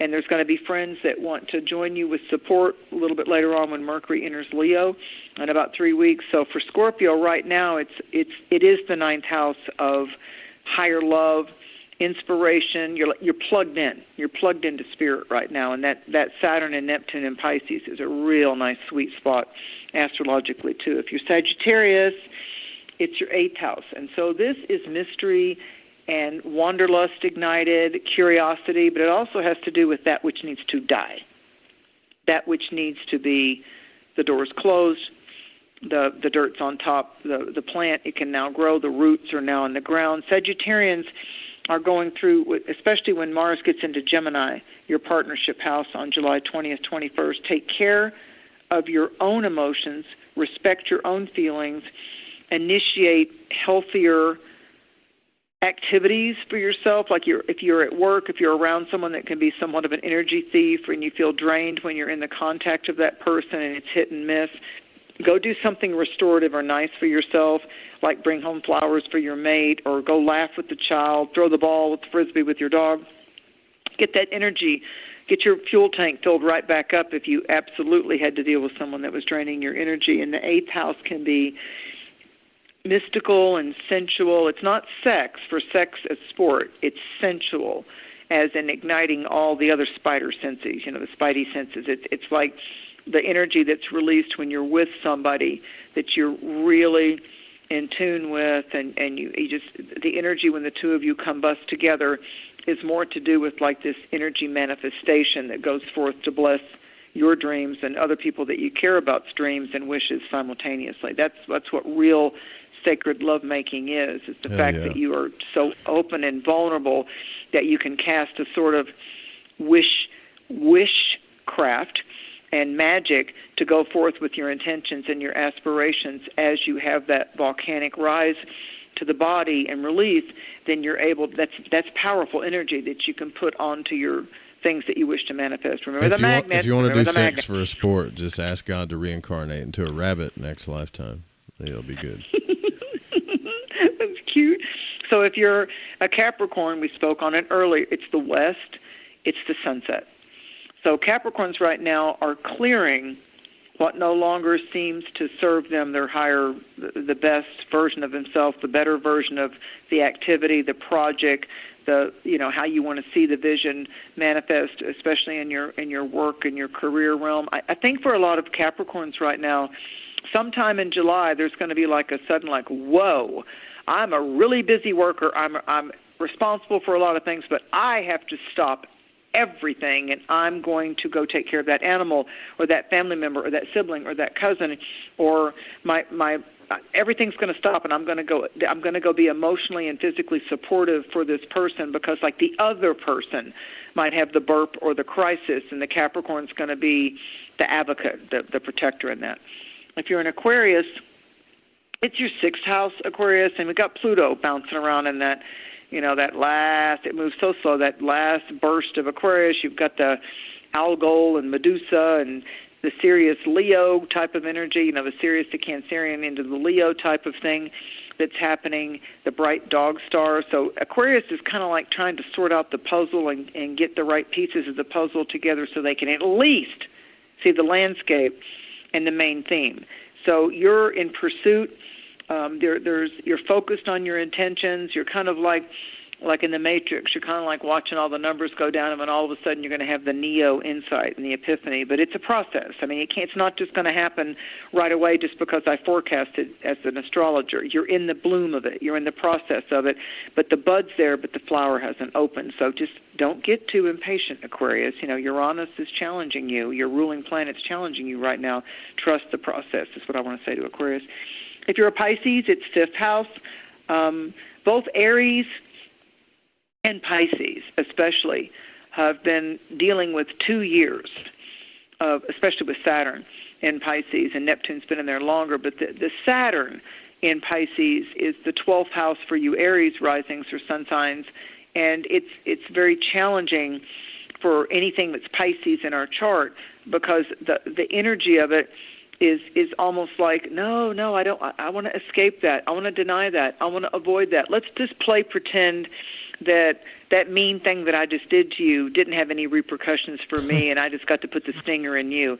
And so what's happening is Aries right now are like what was that word you said? I love it, bejeebus or whatever. I love that. Jeebus. But anyway, it's almost like Aries is like, enter if you dare.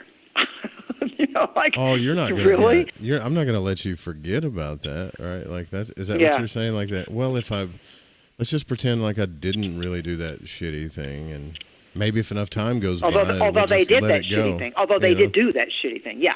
Like no. No, I think that's the Capricorn. Here's the echo, another echo of Capricorn. Yeah, you're going to be held accountable for that. Right. You thought about it, you did it, you didn't want to own it. And then you wanted to also have a little bit of glee in the fact that you got away with throwing that barb, that stinger, that, the thing that, almost like shook me to the... Yeah, no, that's not going to happen, because you know what? My elder self, my higher self, knows the worth of my soul and my inner child. And, homie, don't play that. That stops today, right now. So for Pisces right now, it is a pleasure cycle. Pisces, I would play now. I would do some things with who you want to do them with. August is a big game-changing month of 2024 for you, especially around that very volatile full moon that happens over August 19th and 20th. I think that's even the Democratic National Convention. Like Mercury will be retrograde, and there's all kinds of fixed planets fighting. I'm like, So I think this upcoming full moon, I don't follow it, but I heard somebody say that the Republican National Convention is going to be close to that busy Medusa day on the 15th, somewhere around the 15th, 16th of July. And I'm like, oh, snap. Both of them have a lot of volatility going on in the stars. Both of them, both sides. Like it depends watching if you a think freak there's show. really two sides still. So if you're Aries, it's 4th house. So Aries are into getting very creative with side work hustles, creativity to do with the material world. There's new work venues that are opening up. And I also see a lot of Aries crafting and intending and manifesting and dreaming and allowing it to come into their dreams, some kind of relocation or a move. And I felt a lot of energy around October with that. I saw this big light go on in October of 2024 for Aries, and then I saw big time manifestation in January of 2025. So I'm like, oh, well, that's very strong for Aries. I have to mention that to Aries. So right now, the 4th house is like the home of the soul. In the astrological chart, it's the core, it's the soul statement, the soul mission. And so if Aries will look at the state of their soul, and even though we still have busy things we do in the 3D world, pay the bills, go to work, do this, get that growth, this is a very good time for Aries to be blessing their home, blessing the manifestation of their perfect place to live at the perfect time, with all conditions being a win-win, easily manifested. I give thanks for my perfect home. I give thanks for the harmony and the beauty of this place, and it resonates with my higher self energy. I just want Aries to lean into that and not try to specifically describe it. Just, in your dreams, if you're always going to the mountains or you're always going to the beach, just let that be and don't even define where it is. Just be at home at the beach. Be at home within your self-temple in the mountains. Be at home in the desert, whatever. Be at home underneath the cowboy sky. But get the feeling. Cancer is about it now manifests much quicker over the next 6-month period if we feel it into manifestation, not just keep it in our head. So for Taurus, it's 3rd house, and so it's kind of a sweet spot for Taurus, even though the Uranus and Mars in Taurus, Mars isn't as strongly placed in Taurus or as easy in the sign of Taurus. It's happiest in Aries, and it's a little weak when it gets to Libra, and it's not happy in Taurus either because it rules Aries, Scorpio. It's happiest there. So with Mars in Taurus and Algol and Uranus, and Mars right now being at that 26 degree, is kind of like, yeah, maybe tomorrow, I don't want to deal with it today. There can be a little bit of that avoidance or enabling or in denial for Taurus people. So with Taurus, it's the family zone, it's your closest allies, it's your running buddies. Mercury is also popping around in there with your emotional landscape being spotlighted, coupled with this new moon in Cancer in the communication sector. So it's like, whoa, so it's 3rd house. Gemini's the 3rd sign. So there's a lot of things that are spinning around in the Taurus mindset. They don't like that. They like the routine. They like it predictable. I always eat my dinner by 7. That's what I want to focus my whole day on. It makes they like Cancer. They like the predictable schedules. So when they get sucker punched or they get gobsmacked by some kind of interruption in their schedule, that's what can make a Taurus or a Cancer get a little nervous or anxiety-ridden or schizo for a while. It's like, okay, calm down, we got this. Change is okay. So once Mercury moves into Virgo, Taurus, later on, you're going to be able to travel through the financial zones, and you'll need to follow a budget a little more closely there, Taurus. Your natural instinct to save and try to get other people to spend the money, that'll kind of kick in. So maybe you've got those friends that'll take you to lunch. And so then Gemini, with Gemini, it's an optimal time to tie up home financial projects. It's like I see you having to spend money to get the car, fix the car, upgrade the home. I know a Gemini that their air conditioning unit just stopped, and even though people may piss and bitch and moan over that, for God's sakes, if an air conditioning unit on a house is close to 20 years old, shut up. You knew it was coming. What are you doing? Like, fix it, man, or get a new one. Right. It's just time. Why just go around bitching and moaning about it? You may say the timing of it sucked, but it did serve you for 15 to 20 years. So let's focus on that of like, wow, I got to go a lot longer than most people. Find the optimism in it. So anyway, the signs, that's the signs, but I just want to kind of leave it with, it's the moon's moon, and the moon moods, feelings. We won't lose our head. We don't have to get caught up in the astrological. We don't want to just get stuck on the fact of this 26 degrees of Taurus and Medusa. And, I like it more as a metaphor and as a dream image, as an artistic symbol of like, I have to make sure I don't get lost in my head. I'm okay to get ahead of things by not letting myself get caught up in my head or losing my head over something. A lot of times nowadays they'll say, well, don't lose your shit over that. No, that's Scorpio. This is about don't lose your head. And now the mystic is ready to take phone calls and bust a move with the intuitive messages.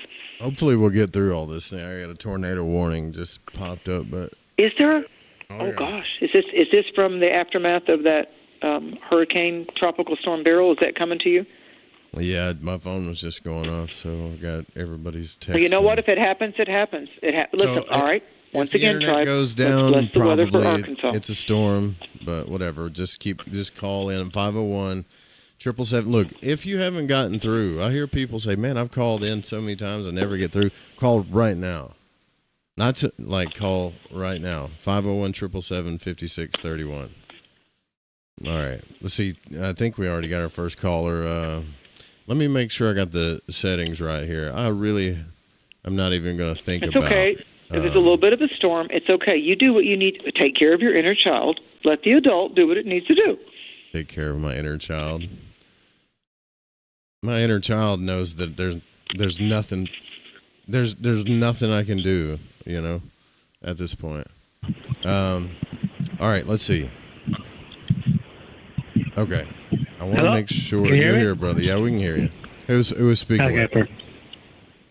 It's Danny. It's OB. What's up? From the Thanks chat. for the donation, by the way. Appreciate it. Yeah, no problem.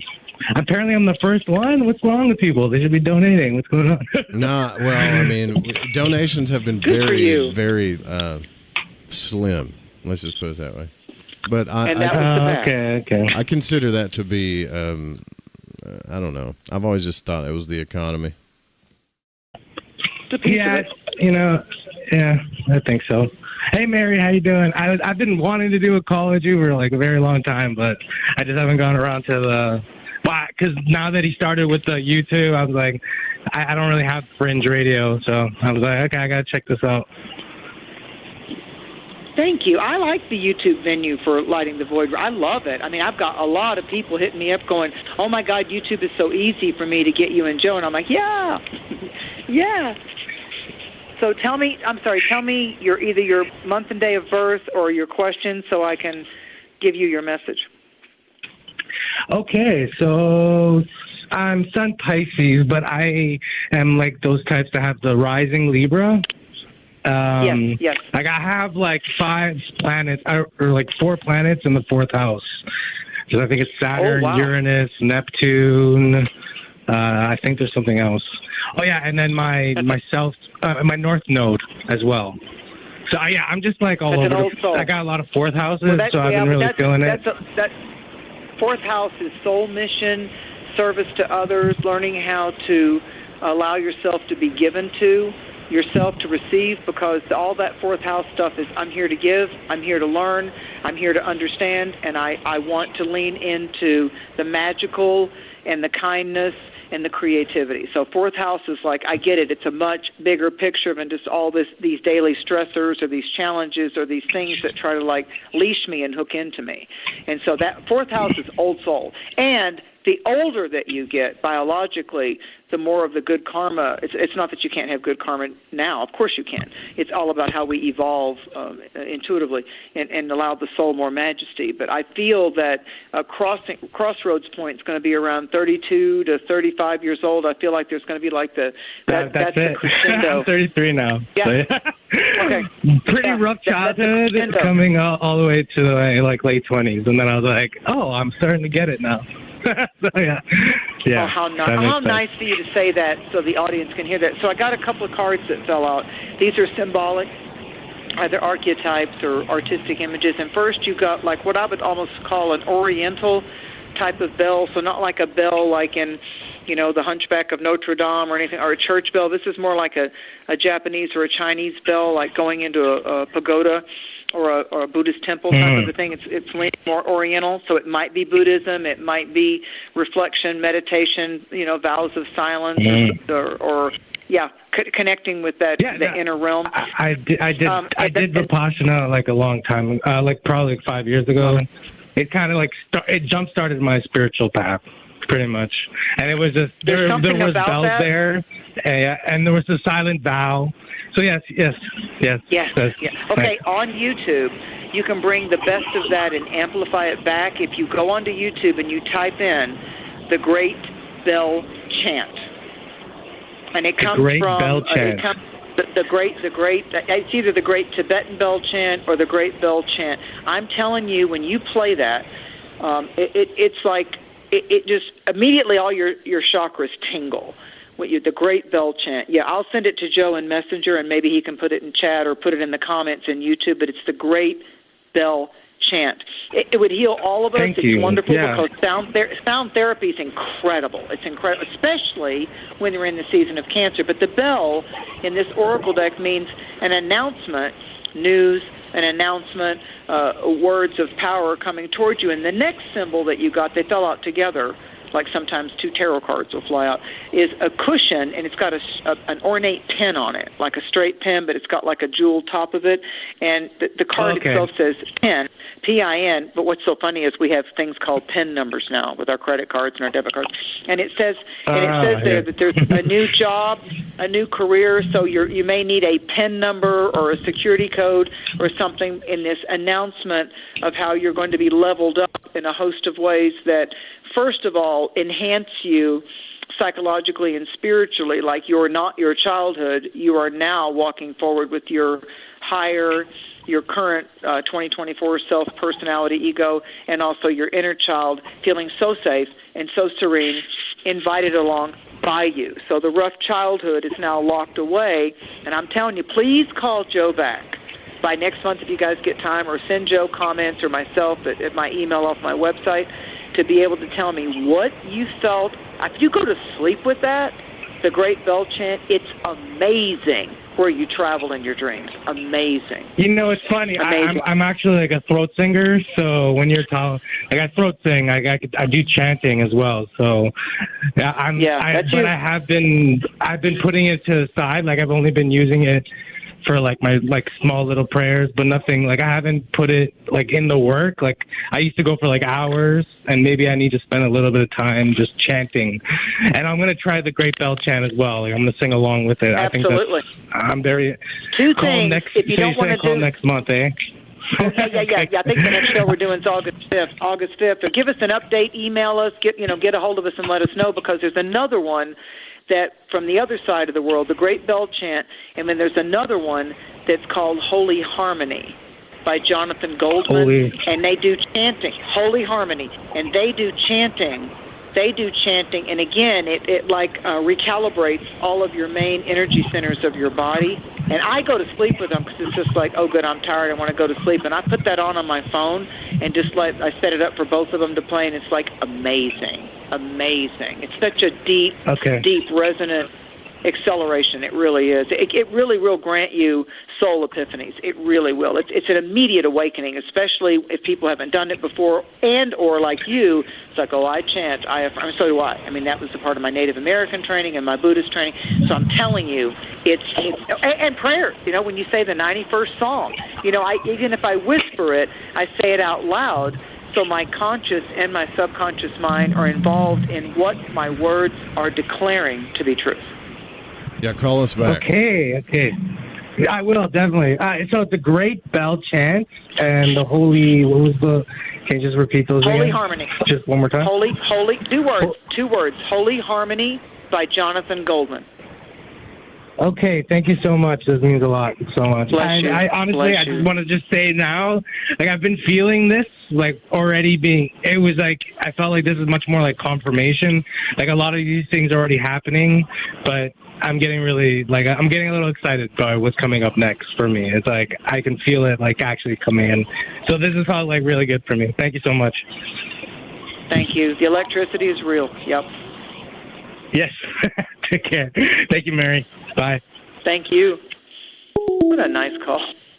A tornado is on the ground, is what it says. All right, wait, let's pray for that. How close to you is it? It's on the ground where? The path is headed right at us, is what it shows. Okay, Psalms 46. It's what Mama taught me about storms and weathers and the power of the wind in tornadoes. Holy Spirit, Almighty I am, tornadic energies, you are now rebuked from the earth landscape. Move back up to your home element of the sky. Almighty I am, Great Spirit, protect all in this current path, and we join our forces together of the sacred declaration, Psalm 46, no mountain shall be moved, and ye are shielded and protected. And Joe, if you feel like you want to disengage and go into a closet or shelter, we're all good with it. There's no closets in this shack, Mary. All right, then we'll just put the holy. Well, yeah, same here. I just put the holy stuff on me. I used to run when I just had a closet. My mama didn't have much money. I'd run in the closet. She goes, "Take that Bible and go in there and just read Psalm 46." Even when I was an adult and moved over to North Carolina, I was the only chalet out there on 46 acres. I only had like a quarter of an acre. But I am going to move the truck into the shop though while we take this next call. So. Okay. I'll let you know when I'm back. But it looks like we got 208-483 area code. 208. What am I saying? There's only one area code. 208 area code. Who are we speaking with? Hi. Hello. Abby. What's Hello. up, Abby? Hi. How are you? Well, we're protecting Joe and anyone else in the storm now. So we're going to make. Yeah, so we're going to put the light on that as Joe moves his truck. Abby, do you have a question, or would you like me just to pull a couple of oracle cards and then tell you what I feel psychically? Absolutely, yeah. Just do that. That'd be great. Okay. So how interesting that this is the only new moon of the year, but it's the moon's moon, and the card that you got is called the moon in this oracle deck. But now it's a full moon. So I want you to kind of make a little note and journal about I am to be acutely, intuitively aware, and I call now on this night of July 8th that my sacred discernment and my active intuition brings me into prosperity and glory and grace and everything that has to do with harmony, because this isn't a new moon on this card, it's a full moon, and it says changes in your life. I feel intuitively that you're leaning in to changes that you felt like needed to get a start up a long time ago, longer than 6 months back from when we were talking about this cycle, longer than the beginning of this year. But I feel like that you had to have a little more time to see, am I really ready to shift from this? Because, when we get emotionally comfortable with something or somewhere or someone, we kind of like it not to get shook up much. It's kind of like, oh, can I just rest my head for a while and snuggle for a while and love this job for, before there's any other kind of life storms, So it probably, let's say, let me just give an example. Let's say that you've already had some kind of breakaway or breakup or a loss of some kind, and then there was that time to be restored and to process and decompress and all that. This card would mean that now that's done, and the wave coming in, the soul surfing that you're going to do, has a lot to do with your ability to welcome the emotional changes, to welcome the freshness and the new seeds and the blooms of joviality and laughter is the best medicine, and a good-humored person. And for some reason, I keep feeling like others making you laugh and you enjoying making others laugh, just that whole whimsical, kind of like little Tinkerbell kind of energies in there around you, and you also appreciate that in others. And I feel like that the dissension or the discord that's occurred with either the friend or the family, that's the door closing now. And I feel like that, sometimes if we have to step away and put a little space or distance with that area of disagreement or discontent, it isn't that we're wanting to punish a person, but we're letting them say, look, this isn't working for us right now, so I'm going to take a little space. I'm not blaming you. I'm not saying anything's all your fault, but this isn't working for me. We got to come up with a different kind of way.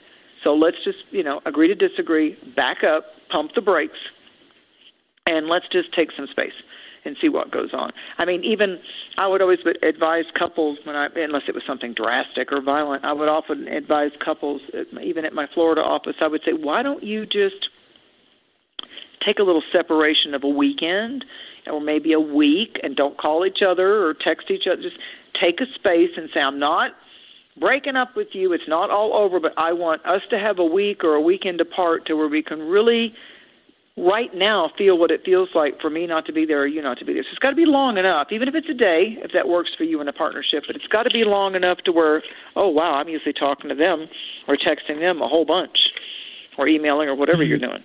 All of a sudden for that to be an agreed-upon bridge between you just to give you a different perspective of where you're at and why you're there. Does this make sense to you? It's almost like you're wrapping up, wrapping up something like people wrap up boxes when they're going to move, like you're moving on from something. And yes, just like it a makes moving a lot of sense. Yeah, that moving on is also taking you to a fresh destination or a different way of expressing or working or loving or allowing. Sometimes, we get in our own way and we kind of like put the distance there because we get afraid of getting hurt again or getting hurt, oh no. And so we kind of like, you know what, maybe I'll just put some distance between me and them so I can see if they walk away. And then there's the other type of psychological activity. I'm just going, I'm going to just make it hot and furious and hot sex and everything, and I'm calling all the time and all that. I'm going to hit them real hard because there's another psychological strategy where someone says to me, I said, why are you so that intense every time you begin something? I said, because I want to see if I can burn them up in the beginning and they're going to leave me. And I'm like, oh. So there's the way that Joe said, don't do that. Yeah, you're just hurting people. You realize you're hurting people because you're worried about yourself. Fear, the effect of fear is pain. So if you're not causing pain to yourself, you're causing it to somebody else. Well, it's actually both. Yeah. It's actually both because if they put distance, Joe, then there's a part of the person who put the distance that says, wonder how it could have been, would have been if I didn't. I've never chased a person that's played those games with me, and I never will. I think it's very disrespectful, and it's very hurtful. Yeah. Well, it doesn't feel good to receive it, and it's certainly wrong to do it for the sake of game playing. Yeah. I really get it in the Bible where it says to thine own self be true. But at the same time, when people are in connection and in love and riding the waves correctly, you ain't got to do all that. This whole idea of trying to keep people in our lives is it's an illusion. Love is a constant choice, and if they want to go, let them go. You know what I mean? Like, it's an ebb and flow. Yep. Yeah. Yep. What is for you will know your face. What is yours knows your face. And there, let's go back to our magnet. It's like Abby's witnessing. What we used to be drawn to, the magnet. I used to be drawn to there, and I used to always be drawn to do that. And when I partied, I was drawn to always do it that way. It always had to be pot. Always had to be alcohol. Always had to be my prescriptions. Or I couldn't function if I didn't do that. So you were drawn to things for what we feel like they can help us micromanage, especially emotionally, with our feelings. So with Abby's reading, it's like she's now being drawn to take the risk, do the adventure, allow herself to be the warrioress that wants to explore her options. Yeah. Do you know that, Abby? Do you know that? Adventure. Yeah, I do. Yeah, there's... I can't even go into it so much, but yeah, makes a lot of sense. But hopefully it gives you a soul confirmation. It's like, Mary Jo, I'm on the right path because without me saying anything, it's speaking to my soul and it's helping. A really good psychic, a really good astrologer, a really good doctor, healer, dentist, they're helping you get through something. They're helping you navigate it in the easiest possible path or route that you can take. We're not supposed to do the work for you, but I'm 100% in on allowing you to see some of the intuitive, better options so you don't stress yourself out as much, that it's just like, tell me where you're stuck, tell me what your fear is, let me help you get through that, and then the guides come in and the angels come in and the cards fall out and it's just like, and they go, oh yeah, because it's like in the movie where the good witch says, you've had the power all along, dear. So it's like Abby, what I hear with your name is tell Abby she's got an A word, Abby, activate. Abby, activate. So Abby, normal. Yes. I love that. Absolutely. So hopefully that gave you a great new surfboard. Hopefully you got a new paint job, a brand new surfboard, so you can go soul surfing and let your emotions be your balance. Absolutely. Yeah, I love that. I'm not in a relationship, but I'm moving on from an old life, so for sure. Yep. Well, that's next, but to allow yourself the time to decompress, to allow yourself to look at what potential patterns from your past was a resonant or repetitive theme from, like Joe said, his friend's childhood theater, whatever, like what was the plus of your dad, the plus of your mom, the minus qualities, the minus scenario that happened in the circus of our family. We all have a family circus.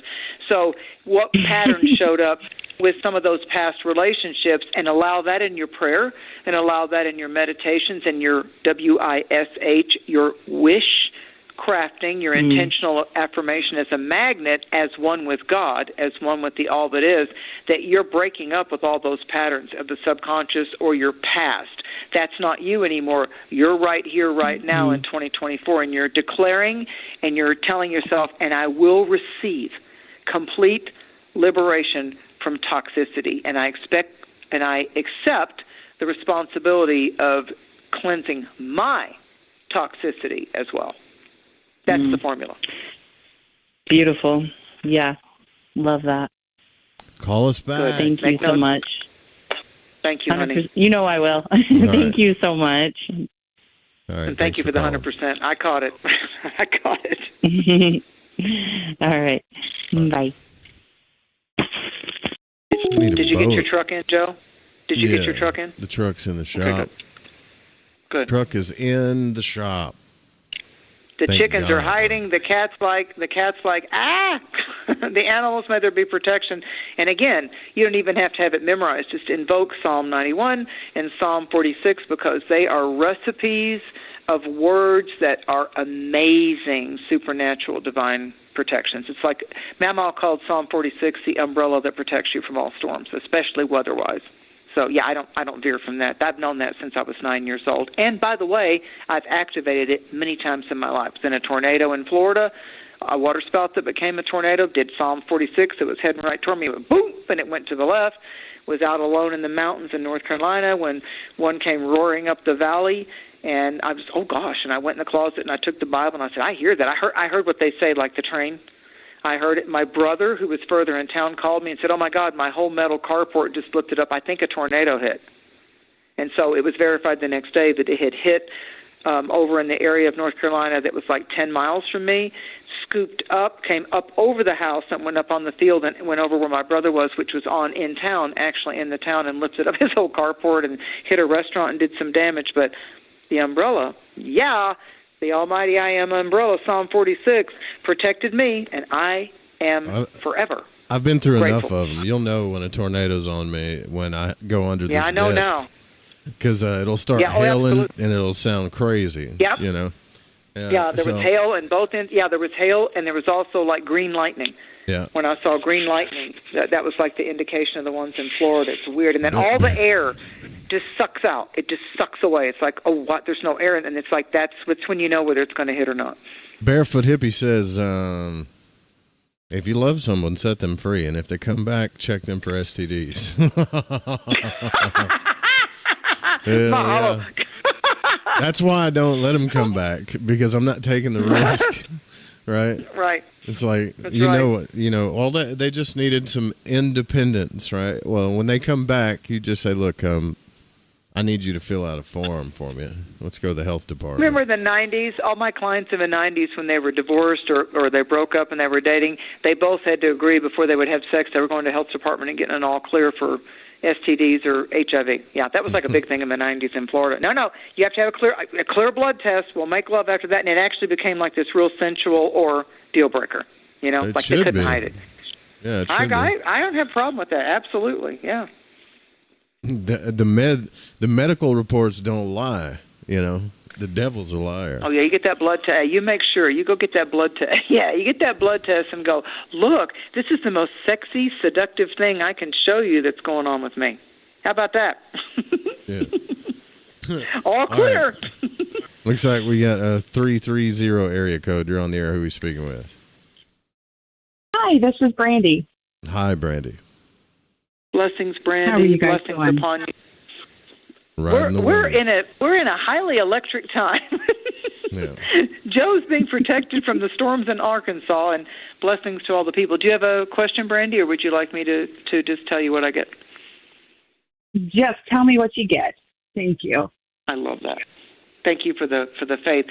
So I see a male around you with like an effervescence, like a big personality, some type of dealings or interaction. He may, no matter what his biological age is, I feel like he has a very charming and youthful type of demeanor. So it's not the biological age. He's got like a savoir-faire and a youthful, charismatic type of a thing. Somehow that's orbiting around you soon, if not now. And then the other thing that I see is a freshly baked loaf of bread. Oh, my God, psychically it smells so good. And this, to me, is like the bread of heaven, the manna of heaven, and you're coming into a period of abundance and prosperity. I don't know if you're an integral part of helping, like if you had a child that was a younger male but young adult, or a grandchild, or there's someone that you get involved with in a business agreement, and they're really dynamic in their field, and they're a little bit younger, or as a younger person, they know more about the AI and the computers and the techie stuff, and you're just like, I just want to be the artist and the talent. You do all the technical stuff and run the board and do the sound. So it's kind of like that, but it feels like that something that you've nurtured and held inside yourself for a long time. I think the roots of it might even go into like when you're 7 to 10 years old, like some kind of flight of fantasy or some type of what you leaned in for a movie or art or a desire or a skill. For some people it's soccer, for other people it's dance or whatever, martial arts. But I feel like that something of that now gets knitted or crocheted into a bigger plan, and you're going to be going, oh, aha, that's why I thought about that. I always admired that as a child. I always was intrigued by that. That was always caught my attention in my younger years. And so and it could have even been something that you had an endeavor with a male when you were younger that lit that candle of inspiration too. But something about that's coming back around, and I just feel movement, and I feel excitement, and I just feel like that you're swaying into some type of scenario or some type of new beginning. Do you know any of this yet? Because, boy, it's right in front of you. The new beginning? No, that when you first started talking about the male around me, I immediately thought of my husband, who actually called in last month. I don't know if you remember Gabe from last month, and he had the musical notes dancing around. Oh, yeah, that I remember. Okay. Oh, cool. Hi, hubby. Wifey's on the phone, hubby. He's listening. What's up, Dave? Hi, hubby. Bless you. So when I first started talking, you thought it was about him. It's not that he couldn't be a very enthusiastic, encouraging, sound cheerleader, like promoter, like his creative side could be electrical, and you might need to be the magnet and draw in some of the specifics of like, okay, I don't have to look at the end game. I just need to get started with the process or pick it up again. Yeah. Like okay. the seeds. And it was just interesting you were saying knitting too, because I do knit. I've been knitting all kinds of stuff, blankets mostly, but I don't know what like the new thing is. Well, it feels like right away, besides you doing Christmas and birthday and baby gifts and wedding gifts, feels like your knitting is like that's a really talk about a skill of endearment. I mean, when someone actually crochets or knits something for you, it's got all that magical power of like Brandy did this, and it was in her home, and she picked these colors for me, or I picked these colors. Now I think there's like not only the great ties that you do, instead of just money out of your pocket or out of your bank account, but I also feel like that some kind of lap blanket or some kind of smaller thing, I don't know, I'm seeing something. If you wanted to do a side hustle, I'm seeing that could happen. Okay. You're doing Very it anyway. Interesting. Very. Yeah, I don't knit, I don't crochet, I don't quilt, but I mean, I admire the bejesus out of it when Joe's word, when I see people that are like, oh my God, how much time did you, it's an open-eyed meditation, and if you'll start doing the little crochet tablecloth or knitted this or that, and you do that with prayers, and you see light and energy, and put the violet flame and the gold and the silver and the white light and the diamond, Merkaba energy into it as you're doing it, yeah, put on your favorite meditation and, the Tibetan, the Great Bell Chant and Holy Harmony while you're knitting. Yeah, you can still be watching a TV show, but it's just on in the background, which is igniting your creative self. Your left brain, it can watch that TV show or that Netflix. You can binge while you're knitting. But your subconscious and your right brain and your intuitive self, even if it's turned down low, it's like sleep learning. You'll still pick up on it. You'll still get the enhancements. And you're actually doing a hemi sync. You're balancing both sides of your brain. I've done it. It works, and it doesn't have to cost you a lot of money. You just need to participate.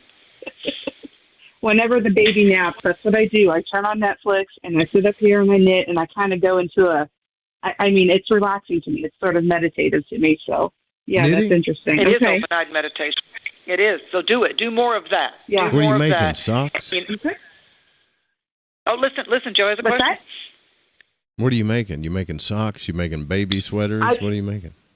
I'm mostly doing blankets right now. Big, fuzzy, thick, warm blankets. Those are amazing. But I want to as a Cancer moon, I highly recommend big blankets, all kinds of fuzzy blankets. Those are cool. A Lighting the Void blanket. We can auction it off for Christmas or New Year's, and we can. I have them. And we can.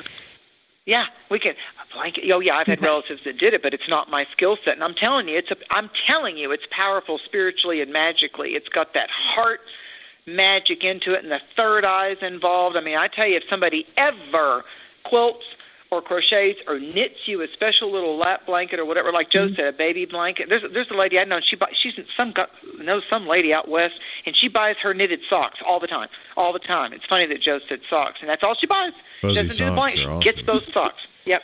Yeah. So yeah, and you know what you're doing? You're handcrafting something that brings snuggles, cuddles, safety, and warmth. It's a hug. I'm making one for my son right now. Oh, I love it. Oh, so okay, good for you. So, well, we're going to stay in touch with you over this knit thing because I'd love to have one done in violets and purples and golds. Oh, yeah. So we'll be in touch. We'll be in touch. Okay, sounds good. Call us Thank back. you so much.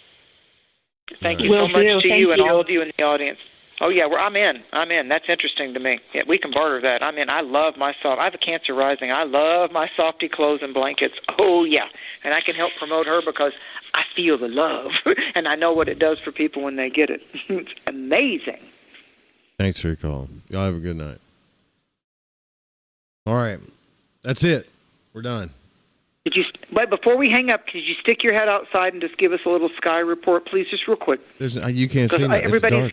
It's pitch black, dark. I know, but have the winds died down? Is there? I mean, just give us the audience a quick look at the weather. Give us a little.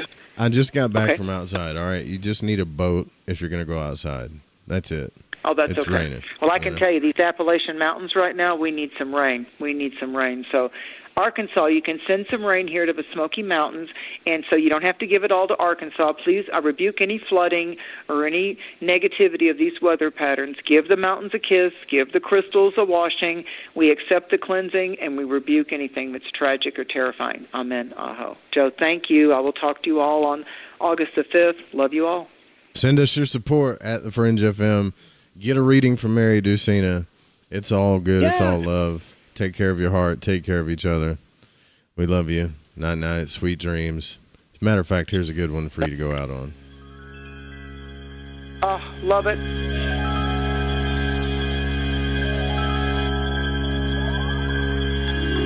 You like this one, Mary? Oh, my God. I went to his concert. I love it.